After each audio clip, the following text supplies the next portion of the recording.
Chapitre 2 Le grenier de la Terre. Hector Conway, directeur du conseil scientifique, se tenait seul près de la fenêtre de son bureau, situé à l'étage supérieur de la Tour des Sciences, un édifice élancé qui dominait la banlieue nord d'International City. La ville scintillait déjà dans le crépuscule naissant, ses promenades piétonnières boisées surélevées, illuminées par des lumières qui se diffusaient à volonté. Ces parures lumineuses sublimaient les bâtiments, créant une atmosphère agréable à chacun. Au milieu de ce panorama se détachaient les dômes des salles du Congrès, tandis que tout près se trouvait le palais de l'Assemblée exécutive. Les portes automatiques de son bureau ne se déverrouillaient d'elles-mêmes qu'à la biométrie du docteur Henry. Avec le temps, il sentait que la lourdeur de sa dépression se dissipait lentement. David Starr arriverait bientôt. Ce jeune homme, désormais membre du conseil, allait se voir confier sa première mission. Hector Conway avait presque le sentiment d'attendre son fils. Et d'une certaine manière, c'était le cas. David Starr était pratiquement son fils. Il se souvenait de l'époque où ils étaient 3 jeunes conseillers, lui-même, Gus Henry et Lawrence Starr. Ils avaient fait leurs études ensemble, avaient été engagés par le conseil ensemble, avaient affronté des défis scientifiques et technologiques ensemble. Mais Lawrence, le plus brillant, avait rapidement été promu à un poste supérieur. Il avait été affecté à un projet de terraformation sur Vénus, laissant ainsi les 3 amis séparés pour la première fois. Lawrence était parti avec sa femme, Barbara, et leur enfant. Barbara, une jeune femme belle et intelligente, ni Henry ni lui ne s'étaient jamais mariés, aucune femme n'ayant pu rivaliser à leurs yeux avec le souvenir de Barbara. À la naissance de David, ils étaient devenus des figures paternelles pour l'enfant, l'appelant oncle Gus et oncle Hector, en raison de l'amitié des 3 compères, que l'enfant en venait parfois à appeler son propre père, oncle Lawrence. Mais tout avait basculé lors de l'attaque des pirates. C'était au cours du voyage vers Vénus que s'était produit le massacre général. Les vaisseaux pirates ne faisaient pas de prisonniers dans l'espace, et plus d'une centaine d'êtres humains avaient été décimés en moins de 2 heures. Parmi ceux-ci, Lawrence et Barbara. Conway se remémorait ce jour jusqu'à la minute précise où la nouvelle était parvenue à la Tour des Sciences. Des vaisseaux patrouilleurs étaient partis sur le champ pour traquer les pirates. Ils avaient attaqué leur repère dans les astéroïdes avec une furie sans précédent. Les forces rebelles avaient été anéanties, mais personne ne sut jamais si le vaisseau responsable de l'agression fatale avait été détruit. Les patrouilleurs avaient par ailleurs capté l'appel de détresse d'une petite fusée de secours dérivant sur une orbite précaire entre Vénus et la Terre. À bord, un enfant de 4 ans, David, qui répétait encore et encore « Maman a dit que je ne devais pas pleurer ». Son histoire vécue avec un regard d'enfant était confuse, mais suffisamment claire pour un adulte. Aujourd'hui encore, Conway imaginait fort bien ce qu'avaient dû être ses dernières minutes dans le vaisseau assiégé. Lawrence Starr agonisant dans la salle de contrôle tandis que les hors-la-loi envahissaient le vaisseau. Barbara, une arme à la main, installant le petit David dans une fusée de secours, s'efforçant désespérément de régler la trajectoire du mieux possible et l'expédiant seule dans l'espace. Ensuite, elle disposait d'une arme qu'elle avait dû utiliser contre l'ennemi jusqu'à la dernière limite, puis, quand tout avait été perdu, contre elle-même. Cette évocation était encore douloureuse à Conway, d'autant qu'il n'avait pas été autorisé à accompagner les patrouilleurs et regrettait amèrement de n'avoir pu de ses propres mains transformer les cavernes d'astéroïdes en un océan de destruction atomique. Les membres du conseil scientifique étaient trop précieux pour risquer leur vie dans les actions de police. Il avait donc été consigné chez lui et réduit à suivre les informations au fur et à mesure de leur déroulement sur les réseaux sociaux. Augustus Henry et lui avaient adopté David Starr, n'épargnant aucun effort pour effacer les horreurs du passé de la mémoire de l'enfant. Ils avaient pris soin de lui tout en supervisant son éducation, dans l'espoir de le préparer à devenir l'équivalent de Lawrence Starr. Mais David avait bien plus que surpassé leurs attentes. De Lawrence, David avait hérité la stature, plus d'1,80 m, un calme implacable, des muscles d'athlète et une acuité mentale digne des plus grands chercheurs. Cependant, ce qui faisait toute la différence, c'étaient ses traits hérités de Barbara. Les ondulations dans sa chevelure brune, la douceur dans ses grands yeux noisettes, la fossette au menton qui disparaissait lorsqu'il souriait. David avait suivi un parcours académique fulgurant, excellant aussi bien dans les sciences avancées que dans les performances physiques, prouvant qu'il était bien plus qu'un simple prodige. Et pourtant Conway ne pouvait s'empêcher d'être perturbé. « Ce n'est pas normal, Gus, il surpasse son père. » Henry, avec son pragmatisme habituel, répondit par un sourire satisfait. Conway poursuivit. « Ça me coûte de dire ça, mais il y a quelque chose d'étrange dans ses capacités. Souviens-toi qu'enfant, il a vécu pendant 2 jours avec juste le maigre fuselage d'une fusée de secours et pourtant, il n'a pas succombé aux radiations solaires, bien qu'il fût à une centaine de millions de kilomètres du Soleil en pleine période de tache solaire. » Henry se frotta le menton, l'air pensif. « En théorie, il aurait dû être carbonisé. » Conway hocha la tête.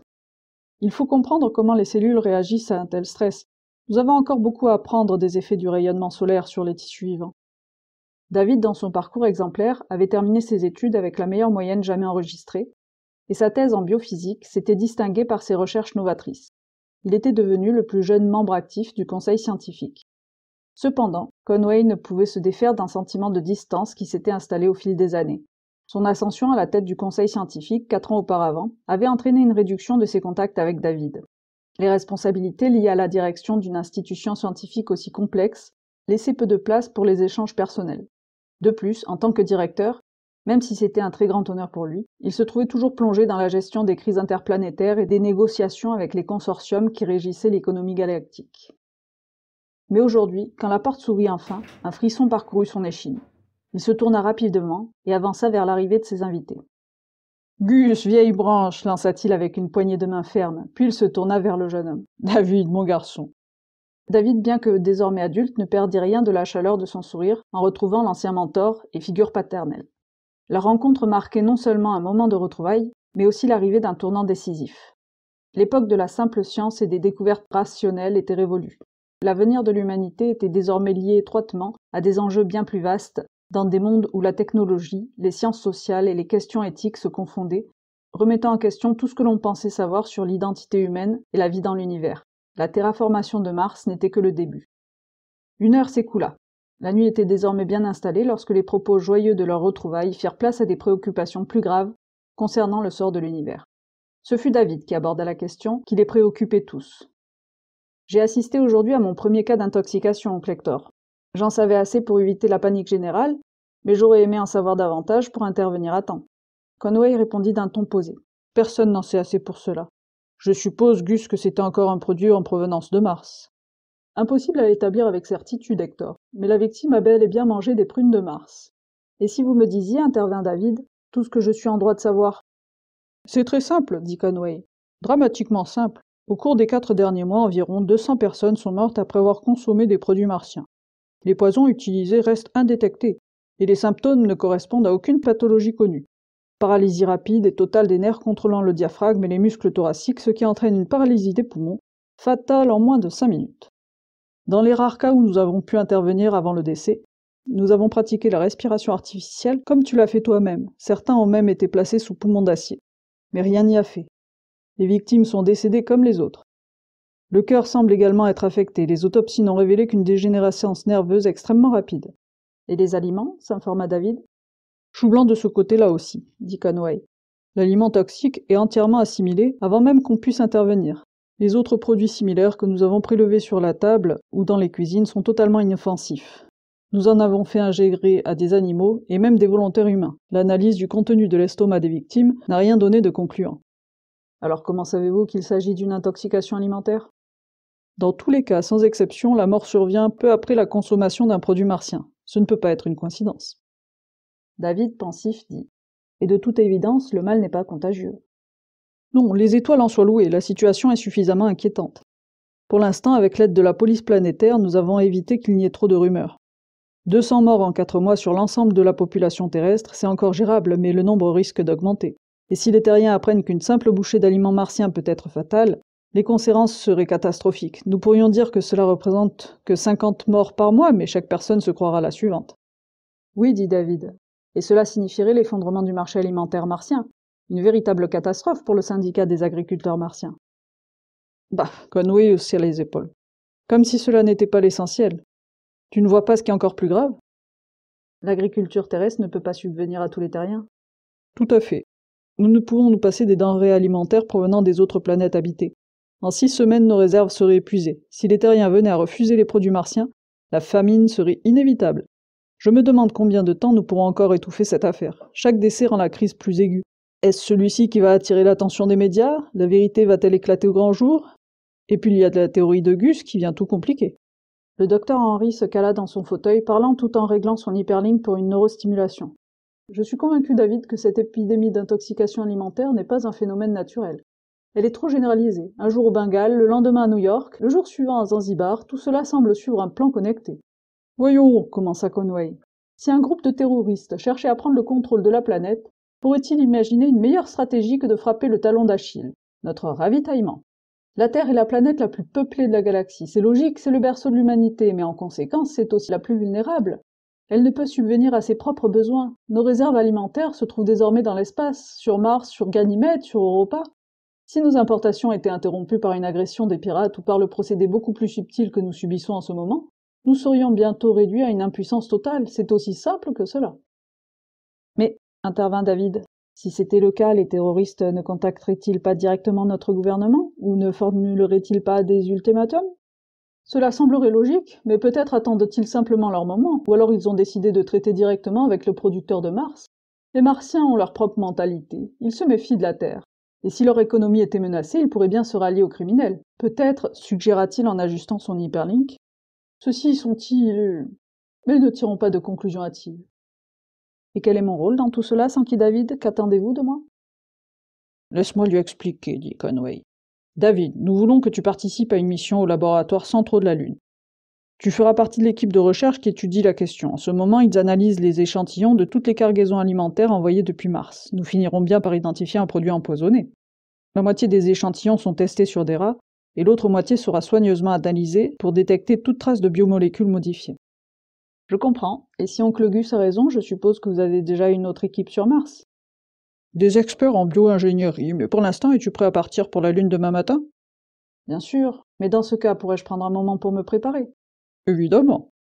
Et ça poserait un problème si je prenais mon propre vaisseau? Aucun, tu es libre de choisir le moyen de transport qui te convient. Les deux scientifiques restèrent dans le silence, contemplant l'éclairage féerique de la ville un long moment. Conway brisa finalement le silence. Comme il me rappelle Lawrence. Mais il est encore si jeune, cette mission est si risquée. Crois vraiment que cela va marcher? Interrogea Henry. Sans aucun doute, répondit Conway, un éclat dans les yeux. Tu as entendu sa dernière question à propos de Mars, il n'a aucune intention de rester sur la Lune. Je le connais bien. Et c'est la meilleure façon de le protéger. Les rapports officiels feront état de son départ pour la Lune et les laboratoires centraux confirmeront son arrivée. Quand il mettra le pied sur Mars, tes soi-disant conspirateurs, s'ils existent, n'auront aucune raison de le prendre pour un membre du Conseil. Quant à lui, il préservera son anonymat en pensant nous avoir trompés. Conway ajouta avec un sourire. Il est brillant. Il réussira là où tous les autres échoueraient. Par chance, il est encore jeune et influençable, dans quelques années ce ne sera plus le cas. Il nous percera à jour. L'hyperlink de Conway vibra légèrement. Il ouvrit le canal sécurisé. Qu'y a-t-il? Message crypté pour vous, dit la voix de l'intelligence artificielle. Pour moi, affiché immédiatement. Il lança un regard à Henry un peu perplexe. Penses-tu que cela vienne de tes fameux conspirateurs? Ouvre le message et nous serons vite fixés, suggéra Henry. Conway scanna son iris et parcourut le message décrypté avant de se renverser sur son fauteuil avec un rire nerveux. Il tendit l'écran à Henry. Celui-ci parcourut à son tour l'affichage holographique et lut les deux lignes qui s'y trouvaient. À vos ordres, destination Mars. C'était signé. David. Henry éclata de rire à son tour. Eh bien, tu sembles l'avoir parfaitement manipulé. Dans la pièce vide, seul résonnait le rire des deux compères.